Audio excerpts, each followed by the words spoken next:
विकी का रूप बदलने पर गुर्राने की आवाज आती है, जिसे सुनकर ओजस विकी से इस बारे में पूछती है। विकी बहाना करके उसे इग्नोर करता है, लेकिन ओजस पीछे ही पड़ जाती है, इसलिए विकी जाकर लाइट्स ऑफ कर देता है। ओजस नींद में है और लाइट से परेशान होकर वहाँ से चली जाती है। विकी घर से भागकर जंगल में जाता है और धीरे धीरे उसका रूप बदलने लगता है। उस आवाज का पीछा करते हुए दिव्य दृष्टि भी घर में हॉल में पहुंचती है। सब लोग वहीं सोए हुए हैं और दरवाजा खुला देखकर उन्हें लगता है कि आवाज बाहर से आ रही है। बाहर विक्की पूरी तरह से जानवर बन चुका है। दिव्य दृष्टि को लगातार भयानक सी आवाजें सुनाई दे रही है, पर वहाँ उन्हें कोई दिखाई नहीं देता। वो दोनों हर जगह ढूंढती है, पर कोई नहीं है, क्योंकि वो जानवर उनके पीछे खड़ा हुआ है। अचानक उन्हें पैरों की आवाज सुनाई देती है। दिव्या को लगता है जिसे वो बाहर ढूंढ रहे हैं वो शायद अंदर चला गया है, इसलिए वो वापस घर में आते हैं, पर वहाँ पर भी उन्हें ऐसा कोई दिखाई नहीं देता। दिव्या को लगता है कि उन्हें ऊपर जाकर देखना चाहिए। कॉरिडोर में चलते चलते उन्हें लगता है कि शिखर के कमरे में कोई गया है। दिव्या तो शिखर के लिए बहुत घबरा जाती है। वो दोनों भागकर शिखर के कमरे में जाते हैं, पर फिर से उन्हें वहाँ भी कोई नहीं मिलता।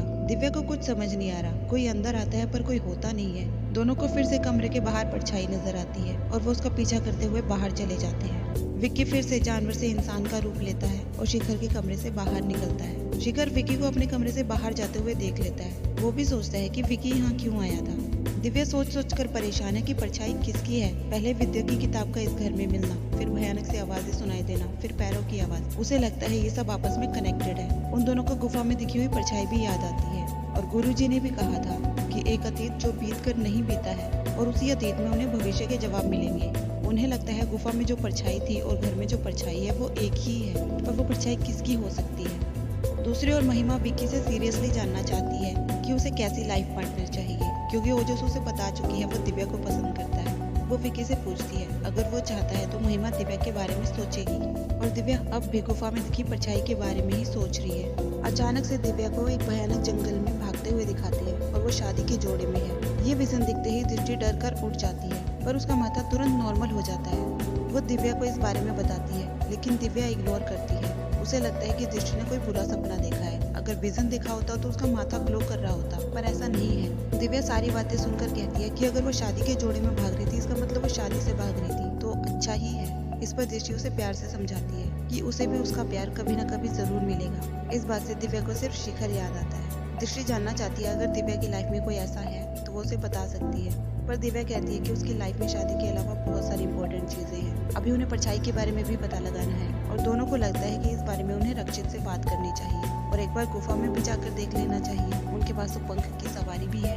रक्षित महिमा से पूछता है रात को सब नशे में थे, सिर्फ महिमा ही होश में थी, क्योंकि विकी ने ड्रिंक्स में अल्कोहल मिला दी थी। महिमा कहती है कि उसे अंदाजा था कि विकी ने ऐसी शरारत की है, इसलिए उसने ड्रिंक किया ही नहीं, वो तो सिर्फ नशे में होने की एक्टिंग कर रही थी। दिव्या और दृष्टि रक्षित से बात करने जा रहे हैं, लेकिन दृष्टि कंफ्यूज हो जाती है कि जो उन्होंने देखा था वो सपना था या सच। पहले इसका कंफर्मेशन लेना चाहिए, वरना रक्षित से बात करके कोई फायदा नहीं है। और विकी भी रक्षित के कमरे में ही है, इसलिए वो उसके सामने उसे कुछ भी नहीं बताना चाहती। वापस जाते जाते दिव्या पूछती है कि शिखर को ये बात बताए, लेकिन दृष्टि को शिखर पर डाउट हो चुका है, पर वो दिव्या को कहती है कि वो उसे बाद में बता देंगी।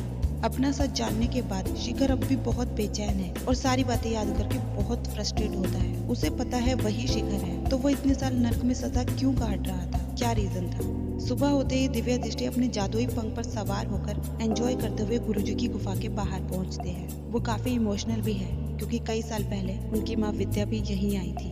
गुफा में जाने से पहले ही उन्हें किसी जानवर की आवाज सुनाई पड़ती है। खुद को बचाने के लिए वो दोनों पेड़ के पीछे जाकर छुप जाते हैं और एक दूसरे का हाथ मजबूती से पकड़ लेते हैं। महिमा सब घर वालों से विक्की और दिव्या के बारे में बात कर रही है, क्योंकि उसे लगता है विक्की रक्षित का दोस्त है और बहुत अच्छा इंसान भी है।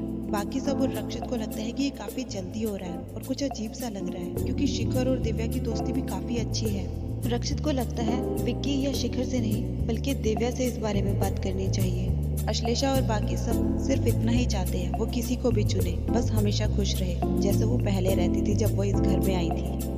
गुफा के बाहर दिव्या तो बहुत डरी हुई है, और वो जानवर चला गया है या नहीं दृष्टि ये देखने के लिए आगे बढ़ती है, और वो जैसे ही आगे बढ़ती है टकराकर गिर जाती है। दिव्या उसकी हेल्प करती है, पर वो देखती है दृष्टि ने जिस पत्थर को पकड़ा हुआ है उसके हाथ से नीले रंग की रोशनी निकल रही है। वो समझ नहीं पाते। पहले उन्हें लगता है कि हाथ रखने से गुफा का द्वार खुलता है, पर वहाँ पर 4 हाथों के निशान है। दिव्या दृष्टि को भी अपना हाथ रखने के लिए कहती है, दोनों के हाथ रखने पर रोशनी तो आ रही है, पर द्वार अभी भी नहीं खुला। वो दोनों अपने दोनों हाथों को चारों निशान पर रख देती है, लेकिन रोशनी सिर्फ 2 ही हाथों पर है और चारों निशान बाएं हाथ के हैं। इसका मतलब इस द्वार को खोलने के लिए उन्हें 2 और लोगों की मदद चाहिए। ये उन्हीं के हाथों के निशान है और वहाँ बने हाथ के निशान पर एक लाल रंग का अजीब सा निशान भी है। बाकी के 2 निशान किसके हैं जानते हैं नेक्स्ट पार्ट में। Till then take care, bye bye, God bless you all.